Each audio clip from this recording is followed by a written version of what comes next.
প্ৰতিখন আৰক্ষী থানা আচলতে সুন্দৰকৈ সজাই পৰাই তোলা হৈছে। মৈত্ৰী আঁচনি আধাৰত আচলতে বাসগৃহসমূহ আচলতে সুন্দৰকৈ নিৰ্মাণ কৰা হৈছে, বিল্ডিং নিৰ্মাণ কৰা হৈছে। কিন্তু তাৰ সমান্তৰালকৈ আৰক্ষী থানাৰ সন্মুখৰ দৃশ্যসমূহ আমি দেখুৱাই আছোঁ এই মুহূৰ্তত।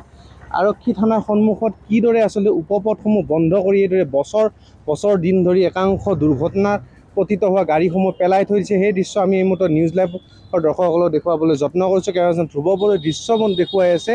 এইদৰে বছৰ দিন ধৰি আচলতে ক্ষেত্ৰী আৰক্ষী থানাৰ সন্মুখত যিসমূহ দুৰ্ঘটনাগ্ৰস্ত বাহন, সেইসমূহত আচলতে হাবি বনে আৱৰি ধৰা পৰিলক্ষিত হৈছে। আমি যদি দৃশ্য দেখুৱাব পাৰোঁ, আগুৱাই যায় দৃশ্য দেখুৱাব পাৰোঁ, হাবি বনে কিদৰে আৱৰি ধৰিছে। কাৰণ বছৰ দিন ধৰি আচলতে এই পথটো বন্ধ হৈ আছে, আধা অংশ বন্ধ হৈ আছে, যাৰ বাবে এইদৰে দুখন গাড়ী এইমাত্ৰ দেখুৱাইছোঁ, দুখন গাড়ী যেতিয়া অভাৰটেক কৰে যথেষ্ট তেওঁলোকৰ অসুবিধাৰ সন্মুখীন হয়। কাৰণ বিভিন্ন সময়ত দুৰ্ঘটনাত পতিত হোৱা বাহনসমূহ এই উপপথটোত ৰাখি থোৱা হয়, আৰু যাৰ বাবে আচলতে ৰাইজ হাৰাশাস্তিত ভুগিবলগীয়া হৈছে।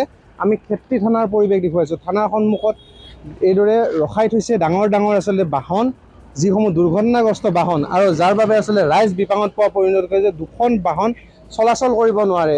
এই মুহূৰ্তত আমি সম্পূৰ্ণ দৃশ্য দেখুৱাবলৈ অনুৰোধ জনাম।